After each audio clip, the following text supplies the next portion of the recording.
Cześć, witajcie, z tej strony Suert. Jak co tydzień zapraszam na film, w którym zebrałem najciekawsze informacje z minionego tygodnia. Znajdziecie tutaj wiadomości dotyczące przeróżnych produkcji, rozszerzeń do swoich ulubionych tytułów, premier jakie miały ostatnio miejsce, a także zapowiedzi zupełnie nowych gier. Zapraszam!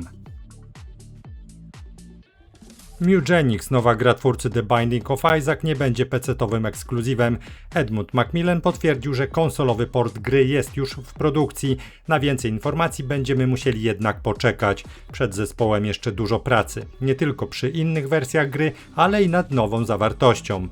Przypomnę, że Mutagenics to jeden z największych hitów lutego oraz mocny kandydat na grę roku. Produkcja otrzymała wysokie oceny w recenzjach, a jej odbiór na Steamie jest bardzo pozytywny. W grze stajemy na czele armii kotów, którą rzucamy do boju w turowych starciach. Oprócz rozwijania zdolności swoich żołnierzy zajmujemy się też rozbudową domu będącego bazą operacyjną, a także odkrywaniem dość dziwacznej fabuły. Niestety gra nie posiada polskiej wersji językowej. Kiedy w czerwcu 2024 roku zapowiedziano Lords of the Fallen 2, od razu poinformowano również o nawiązaniu współpracy z firmą Epic Games. Za jej sprawą PC-towa wersja gry miała trafić do sprzedaży wyłącznie w Epic Games Store, co nie spodobało się sporej części graczy. Nowe informacje sugerują jednak, że do premiery sytuacja może ulec zmianie. Prezes CI Games Marek Tymiński poinformował w serwisie X, że firma zatwierdziła autoryzację podwyższenia kapitału. Przewiduje ona, że nadchodzące premiery, w tym właśnie Lords of the Fallen 2, będą charakteryzować się wyższym potencjalnym zyskiem oraz lepszą wyceną. Nie wspomniano, na co dokładnie zostanie przeznaczony dodatkowy kapitał. Pojawiły się natomiast spekulacje, że część środków mogłaby posłużyć do wykupienia praw wyłączności od Epic Games. W takim przypadku Lords of the Fallen 2 mogłoby zadebiutować zarówno w Epic Games Store, jak i na Steamie. Wszystko wskazuje na to, że w Silent Hill Townfall na premierę zagrają wyłącznie posiadacze PC-ów i konsoli PS5. Tak wynika z oficjalnej strony gry, na której wymieniono tylko te platformy. Gracze PC-towi mogą zakupić Townfall za pośrednictwem Steam i Epic Games Store. Brakuje jakiejkolwiek wzmianki o Xbox Series XS, ale prawdopodobnie wzorem Silent Hill 2 Remake będzie to ekskluzywność czasowa. Gra nie będzie tak eksperymentalna, jak można było wcześniej przypuszczać. Rozgrywka zaoferuje klasyczny dla marki miks walki oraz zagadek z silnym naciskiem na fabułę. Jednak tym razem wydarzenia będziemy śledzić z perspektywy pierwszej osoby. Studio Set Cat ogłosiło kolejne opóźnienie premiery Replaced. Na szczęście tym razem poczekamy tylko miesiąc dłużej. Gra ukaże się dopiero 14 kwietnia. Deweloperzy zapewniają, że produkcja jest już gotowa pod względem technicznym, ale wymaga dodatkowych szlifów, zanim zostanie pokazana światu. Studio Megacrit w pewnym sensie jest już gotowe zaprezentować światu swój najnowszy projekt. Slay the Spire 2 zadebiutuje 5 marca i początkowo grę będzie można zakupić w ramach wczesnego dostępu wyłącznie na Steamie. Minie jednak jeszcze sporo czasu, zanim tytuł będzie w pełni gotowy i wypełniony zawartością. Deweloperzy przewidują, że czeka ich co najmniej rok, a być może nawet 2 lata pracy. Slay the Spire 2 zaoferuje rozgrywkę na podobnych zasadach co jedynka, choć oczywiście z większym rozmachem i ładniejszą oprawą. Główną atrakcją będą turowe starcia, w których wykorzystamy specjalne umiejętności ze zdobytych bądź zakupionych kart. Grać będzie można w pojedynkę lub razem z maksymalnie 3 znajomych. 16 lutego w ramach wczesnego dostępu na PC zadebiutowała produkcja Astro Botanica. To polski survival z widokiem z pierwszej osoby i z otwartym światem, budzący skojarzenia z serią Subnautica.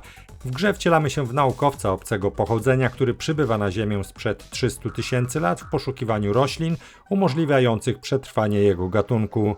Produkcja stanowi debiutancki projekt niezależnego polskiego zespołu Space Goblin Studio. Na platformie Steam zebrała dotąd w większości pozytywne opinie. Niestety aktywność graczy pozostawia sporo do życzenia. Pik w dniu premiery wyniósł 187 osób bawiących się jednocześnie. 17 lutego wyłącznie na PC-tach zadebiutowała gra Norse Out of Blood. Premierę wersji konsolowych zaplanowano na drugi kwartał tego roku. Norse to taktyczna strategia turowa z elementami RPG. Produkcja przenosi nas do Norwegii, rozdartej konfliktami toczonymi przez rywalizujące klany. Rozgrywka w Norse opiera się na dwóch głównych filarach, z których pierwszym jest budowa osady. Gromadząc surowce i wznosząc kolejne budynki, patrzymy, jak nasza wioska rośnie w oczach, przyciągając coraz bardziej wyspecjalizowanych osadników. Drugi filar zabawy to taktyczne turowe potyczki z siłami nieprzyjaciela. Oglądając pola bitew z lotu ptaka, musimy odpowiednio pozycjonować poszczególne jednostki oraz umiejętnie wykorzystywać ich mocne strony. Gra zbiera mieszane opinie na Steamie. 17 lutego wyłącznie na PC-tach zadebiutowała gra Forgotlings. To produkcja typu Metroidvania zrealizowana w formie platformowej gry akcji z elementami przygodowymi. Tytuł został opracowany przez niezależne studio True Line Games. Forgotlings zabiera nas w podróż do fantastycznej krainy Forgotten Lands. Jest ona domem dla tytułowych Forgotlingów, czyli istot będących przedmiotami zapomnianymi przez swoich właścicieli. Kiedy na horyzoncie zaczyna majaczyć niebezpieczeństwo ze strony tajemniczej bestii, która według proroctw ma pochłonąć ten świat i skąpać go w ciemności, lalka imieniem Fig postanawia wyruszyć w długą podróż, by zjednoczyć plemiona Forgotlingów i stawić czoła zagrożeniu, nim będzie oczywiście na to za późno. Fig przemierza świat na pokładzie swojego statku Volar, którego załoga z czasem się rozrasta. 18 lutego na PC-tach oraz najnowszych konsolach, włączając Nintendo Switch 2, zadebiutowała gra Star Trek Voyager Across the Unknown. To kosmiczny RTS z elementami roguelike na bazie popularnego serialu. W grze zarządzamy tytułowym statkiem, eksplorujemy niebezpieczny kwadrant Delta, a gdy zawiedzie dyplomacja, wydajemy rozkazy bojowe załodze o indywidualnych umiejętnościach. Gra cieszy się całkiem sporą popularnością na platformie Steam. W dniu premiery rekord aktywności wyniósł ponad 3300 osób bawiących się jednocześnie. Warto też wspomnieć, że w okolicach debiutu na Steamie 78% ocen wystawianych grze była pozytywna. 19 lutego wyłącznie na PC-tach zadebiutowała gra Dead in Antares. To survivalowa strategia science fiction z elementami RPG i turowym systemem walki, przygotowana przez francuskie studio Ishtar Games. W Dead in Antares dowodzimy grupą 10 kosmicznych podróżników, którzy po tym, jak Ziemia zaczęła umierać, wyruszyli na poszukiwania nowego domu dla ludzkości. Sprawy skomplikowały się w momencie, gdy ich statek został wciągnięty przez sekretny tunel czasoprzestrzenny i rozbił się na powierzchni planety Antares Prime. To, jak będzie przebiegał, jak zakończy się ich pobyt w tym miejscu, zależy od naszych poczynań. Na osobną wzmiankę zasługuje fakt, że choć mamy do czynienia z samodzielną opowieścią, przewijają się przez nią wątki znane z wcześniejszych pozycji spod tego szyldu. 19 lutego na PC-tach oraz najnowszych konsolach zadebiutowała gra Styx Blades of Greed. To trzecia odsłona skradankowej serii od studia Cyanide opowiadającej o przygodach tytułowego Goblina. Opowiedziana w grze historia toczy się po wydarzeniach przedstawionych w grze Styx Shards of Darkness. Tytułowy Goblin stoi na czele drużyny i poszukuje kwarcu będącego nowym i potężnym, choć jeszcze nie do końca zbadanym źródłem energii. Sprawę komplikuje fakt, że narobił on sobie wielu wrogów, a dodatkowo kontynent Izerian stoi na krawędzi wielkiej wojny między ludźmi, elfami i orkami. Oprócz tego produkcja pozwala nam zobaczyć, jak narodziła się Czarna Ręka, czyli grupa najemników, która odegrała kluczową rolę w War of Orcs and Men, wydanej w 2012 roku grze RPG, w której Styx był jedną z głównych bohaterów. Z blisko miesięcznym opóźnieniem 17 lutego rozpoczęła się nowa faza rozgrywek w Battlefield 6. Phil Girard, producent ze studia DICE, w jednym z wywiadów odniósł się na temat przełożenia premiery drugiego sezonu. Wskazał on na ogrom pracy, jakiego wymagała aktualizacja. Podjęto jednak działania, aby następne sezony debiutowały na czas. Twórcy zapewniają, że kolejna taka sytuacja nie powinna więc mieć miejsca. Wróćmy do meritum. Druga faza rozgrywek wprowadziła już nową mapę Contaminated, która łączy walkę w zamkniętych pomieszczeniach ze starciami na zewnątrz. Do tego w grze pojawił się limitowany tryb VL7 Strike, a wraz z nim gaz wywołujący halucynacje zarówno wzrokowe, jak i słuchowe. Aktualizacja dodała również nowe bronie, gadżety i pojazdy. Co ważne, w następnych miesiącach sezonu twórcy wprowadzą kolejną zawartość, świeżą mapę, tryby i nie tylko. 17 lutego zadebiutował The Last Chieftains, czyli 10. dodatek do odświeżonej wersji kultowej strategii Age of Empires 2 Definitive Edition. Akcję rozszerzenia osadzono w średniowiecznej Ameryce Południowej. Listę nowości wprowadzonych w dodatku otwierają 3 cywilizacje: Mapuczów, Muisca i Tupi. Każda z frakcji dysponuje unikalnymi jednostkami, technologiami i architekturą, a także wnosi oryginalne strategie i sposoby na zwycięstwo. Ponadto na potrzeby DLC przygotowano 3 kampanie fabularne, po jednej dla każdej z cywilizacji.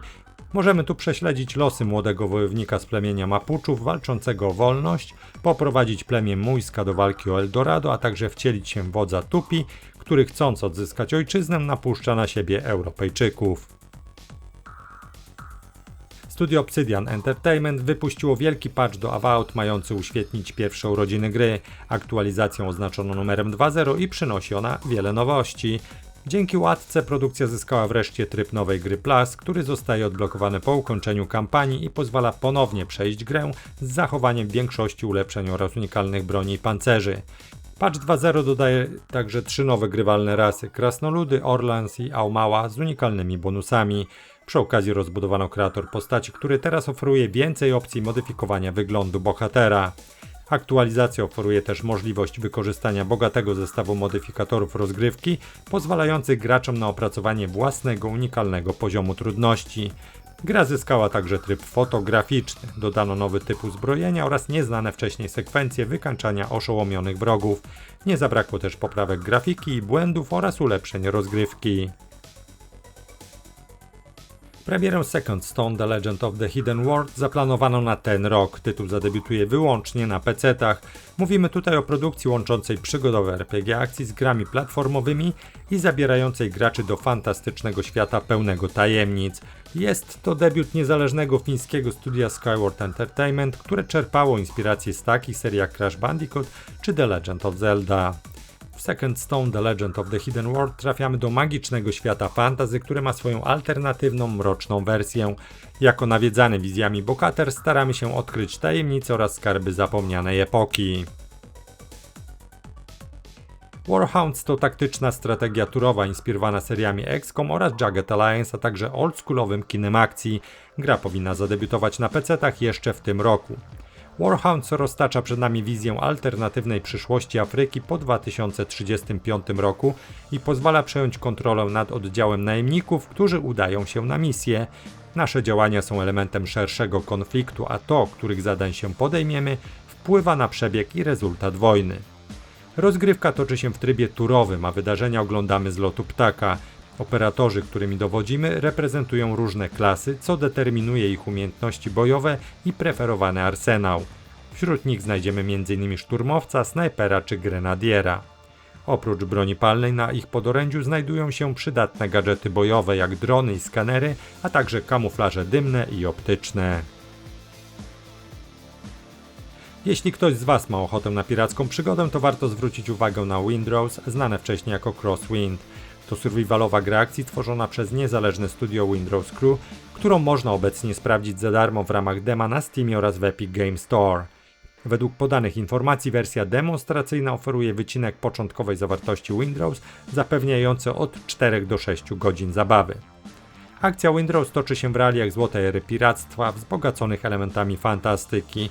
W grze wcielamy się w kapitana najemnika uwikłanego w konflikt między imperiami, pirackimi klanami i mrocznymi siłami. Trzecioosobowa rozgrywka łączy eksplorację, dynamiczną walkę, crafting oraz budowę bazy. Na morzu dowodzimy własnym statkiem, toczymy bitwy, dokonujemy abordaży i atakujemy forty.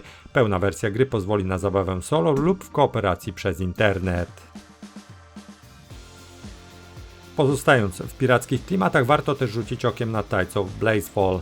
To nadchodząca morska gra RPG z otwartym światem i elementami budowania talii, osadzona w uniwersum Evershade. Produkcja jest tworzona i wydawana przez polskie studio Awaken Realms. Publiczne demo na Steam zaplanowano na 23 lutego tego roku. Będzie ono zawierać ponad 30 minut rozgrywki, 3 statki do wyboru oraz system 11 masek definiujących cechy postaci. Znawcy tematu z pewnością zauważą podobieństwa gry Space Scam do Battle Brothers. Wyraźnie widać, skąd studio Soul Survivor Games czerpało inspirację. Space Scam to także taktyczna gra RPG, jednak osadzona w klimacie science fiction. W grze dowodzimy oddziałem najemników, wykonując kontrakty na proceduralnie generowanych planetach. Gra łączy warstwę strategiczną z brutalnymi turowymi bitwami taktycznymi na siatce heksagonalnej. Jeśli członek naszego oddziału zginie w walce, przepada na zawsze. Chętni mogą w każdej chwili sprawdzić ową produkcję w akcji. Demo jest bowiem dostępne na Steamie. I to tyle na dziś. Pozostaje jeszcze zaprosić na kanał, na którym znajdziecie mnóstwo informacji ze świata gier. Zachęcam do subskrypcji, dzięki czemu zawsze będziecie na bieżąco. A teraz żegnam się z Wami gorąco. Do zobaczenia, do usłyszenia. Cześć!